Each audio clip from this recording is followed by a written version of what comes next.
I think a big part of making any media product look genuine is the promotion aspects to it, such as my advertisement poster and my album covers. From looking at these products, the audience are able to see the artist stereotypes and the genre connected with their music distributions. This immediate effects works to appeal to the niche audience who are fans of your particular subgenre. They know this before they even listen to the music, so I feel that distribution is key to success. Nick Lacey and Graham Burton's genre theories help us as directors to stick with the rules of how media works nowadays. Graham Burton states that genres are created through a process of repetition and recognition, leading to anticipation and expectation. This means that in order for the genre to be established to the audience by the process of repetition using the same but different method, people can recognise the trend of the genre's typical stereotypes and anticipate and expect features of this within the text. I feel my video breaks the stereotypes of a pop genre as it offers its audience with a tempo dance pop and electropop style. This makes my media text stand out from mainstream trends and offers the audience a taste of something new and slightly different. The image of the artist is also reflected through the media text by the use of iconography. As a director, I have used Andrew Godwin's image of the artist by trying to use props and interesting editing elements. For my print work, I have used saturated colours, cartoon effects, bold backgrounds and cutting techniques to make my products stand out and suit the risque, sassy look of my artist's nature. Moving on to the iconography within the video, I relied intentionally on the location of my shots to create a sense of the gothic horror genre. I have used scenes in the woods, an elaborate isolated stone building, on an open field.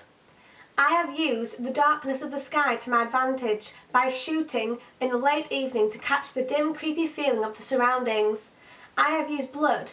I have used black, awkward moving hands, and so much more in the hopes of creating a video that shocks and terrifies. In my view, a successful video has to stand out. It has to be different and has to be something that people can talk about. Using YouTube, I have been able to study the way producers captivate their audience by breaking traditional conventions and offering them something never seen before. The more imagination, the better. Todorov's narrative theory of providing a media text with an equilibrium, a disruption, then a re-equilibrium, I felt at the time was too obvious. My audience would expect to see, for example, a happy couple, then a breakup, then a happy ending. I felt that not providing a narrative would create enigmas for my audience. They would ask questions like, why is the girl tied up at the beginning? Why is she running away? Who is chasing her? Etc. I knew this was a good aspect to my video, thanks to my audience feedback, because nobody could determine what could happen next. It added to the scare factor and the excitement of each scene. Barth's enigma theory led me to end my storyboard on a cliffhanger, as it has no real ending. This means that my audience are left with their enigmas and can think up an ending for themselves. A typical music video would show an ending of a problem, such as somebody walking away from a relationship or coming home from a night out or going to sleep, etc. I used a fade-out effect to make it seem almost like the girl is in a nightmare that she can't escape from, almost trapping the audience into the unanswered questions left behind. I feel the best thing a music video can do is connect with its audience. Media language, such as editing and cinematography, gives the audience a chance to feel closer to the artist's feelings and emotions through the course of the song. Without this, I feel a music video would lose the attention of its audience and hinder people's viewing pleasure. My music video features a range of shots, including extreme close-up shots of eyes and lips, close-ups of facial expressions, mid-shots to establish the artist's body language, long shots to show the behaviour of the artists and the costume and surroundings, and extreme close-ups when concerned with the artist running away in the distance of the field as a bird's eye view.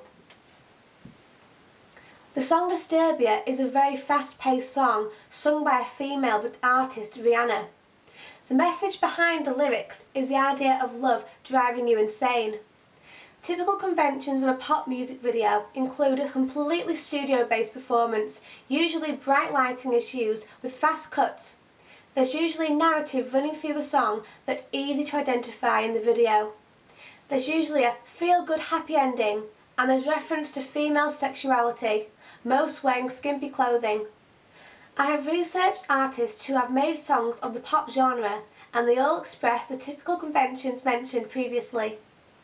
Miley Cyrus's Party in the USA represents the stereotypes of teenagers today, with girls and boys dancing and having a good time together in a studio-based party. And Christina Aguilera, Candyman, represents the female power over men, featuring the artist surrounded by men and dancing and flirting in a short dress. When I was making my final decision of what song I wanted to base my video on, I was torn between Disturbia by Rihanna and Sleigh Bells Infinity Guitars. Both of the songs appealed to me as very strong, loud and female orientated. I chose Disturbia because I knew that I could relate to the gothic genre intended in the song and had the location in mind of where I wanted to shoot it. Levi Strauss's theory of the binary opposite ideas worked well, I feel, in my video.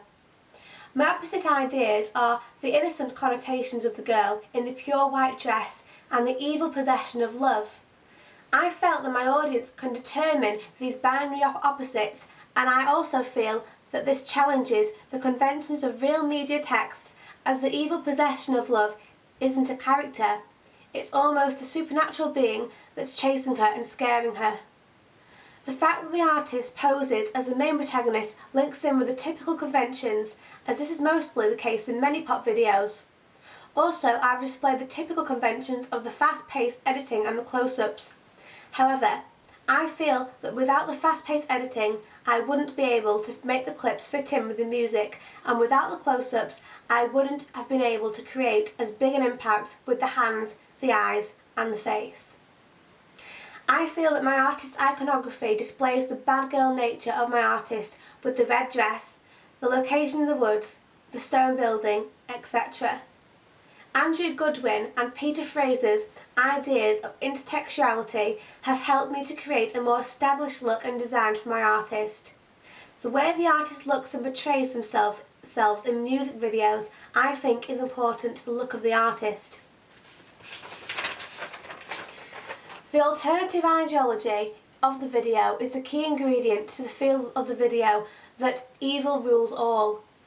This isn't expected as a dominant ideology, would state that in fact good defeats evil in the end. Overall, I feel happy with my final coursework piece. My feedback was very positive, and I was especially happy with the comments about people saying that they were never bored. This was something I was most proud of, as I shot and edited a lot of scenes so that I could have lots of footage to work with. If I could make a new music video, I would choose a different genre, possibly with a theme of love, so that I could challenge the stereotypes and also add humour. Thank you.